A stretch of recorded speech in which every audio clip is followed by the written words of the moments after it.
Hi, seventh graders. By now, if you're watching this tutorial, you should have already logged into BookCreator with the invite code. So on the slides, you should have seen this invite code, which has brought you here. So what you're going to do is create your own new book, and I want to show you through an example that I've done. So you're going to click on new book, and you can choose, it does not need to be a comic book because that was not the focus of our narrative, but you can choose one of the three book styles at the top. So you can choose yours. I chose, I think, the square one, and it's going to take you straight to the cover.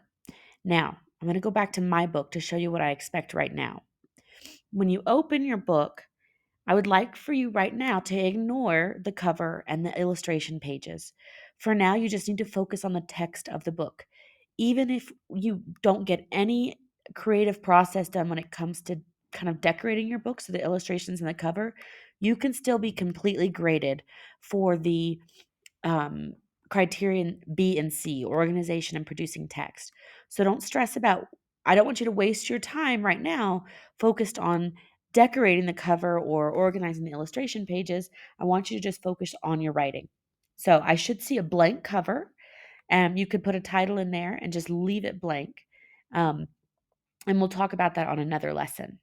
So, this book is going to open with 2 pages at a time. Right now, you see 1 page, but eventually, when you get close to being done, it'll be 2 pages per opening, just like you would in any other picture book. So, the first page, number 2, should be an illustration page. So, I just put a little code here to remind myself I'm saving this page for illustrating.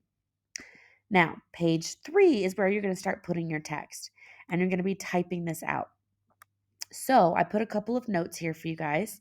On this first page of text, you need to use a font that is easy to read. If you click on the I button, once you have your text highlighted, you're going to see a lot of different options here, which I know you guys can figure this out much faster than me explaining it to you. When it comes to fonts, there are lots of options for different fonts. There are some that, like if I'm looking at this Alex brush, this is not suitable for a student to read. This is difficult. This might be something we include on an illustration page, but it's not really working for what we want to do in terms of text. We want it to be simple for us to read. So all of these handwriting fonts, although we might like them, they are not the easiest font for an audience to read. So that's not what we're going for. I want you to click up here at the top. There's a couple to choose from. I chose the Cameron one. I think this one's pretty simple, but any of these beginning ones, this one's even a little bit difficult. Cameron looks good. Lado looks okay, a little bit harder. Let's see if this one will catch up with us. This one's pretty good. Okay, so some of these ones up at the top under standard workout. Okay, so you can choose a text like that.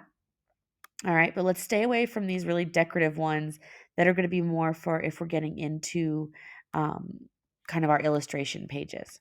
So let's stick with something simple up here at the top. And remember, you're getting this as part of your instructions, so we expect you to follow that. Keep your font black. Do not change the font color. That makes it difficult to read as well. The other thing is we want you to use an appropriate font size, not too big and not too small. It's very obvious if you're trying to just um, kind of increase the font size so that it fills the page, but you actually don't have a lot of content. So you need to choose the font size that's appropriate and then stick with it throughout the book. So here on this one, I chose, let's see, I typed out everything and then I reformatted it. 26. So actually, first I typed it here, everything that I wanted, and then I went back and kind of resized it on the page to make it fit the best, but I want that consistent. So now if I go add another page, which page 4 would be an illustration, so page 5, if I come here and I decide, okay, I want to add text, I'm going to stick to the same font and I'm going to stick to the same font size. So this is the rest of my story. There is much more, whoops,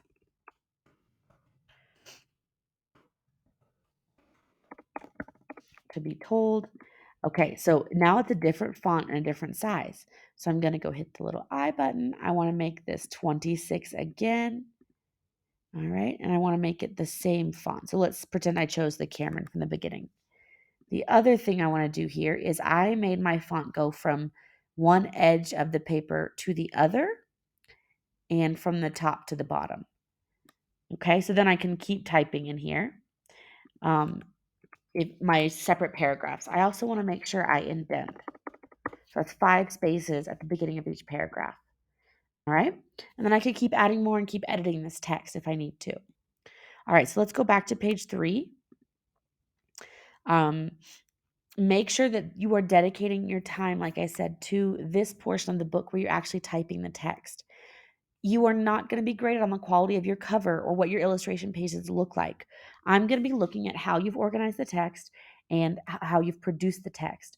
The 3 criterion for B and C, all the strands under each of those 2 criteria. So this is where you need to put your effort. So I kind of typed out 2 paragraphs to show what this might look like and just to point out a few things. I've got beginning quote and ending quotes around my inner thoughts or internal dialogue of my narrator, who starts at the beginning of my introduction. Then I have proper spacing and punctuation. I have capital letters at the beginning of my sentences. I have commas where needed. I've used correct spelling throughout. And then once I get to a new paragraph, which in this case, I've introduced, you don't know my narrator's name yet, but you know about the bus driver, Mr. Garcia. He's singing here. So I've added quotes around his singing, and then I kind of explained that. So I started a new paragraph because technically that's new text. So a new paragraph, I skipped a line, I indented 5 spaces, and I started with my quotation marks because this was actual verbal dialogue from Mr. Garcia. So I've kind of taken into account all of the things that we've discussed in terms of this is not a criterion D grading, but those are expected of 7th graders no matter when they're writing. So make sure you're paying attention to those.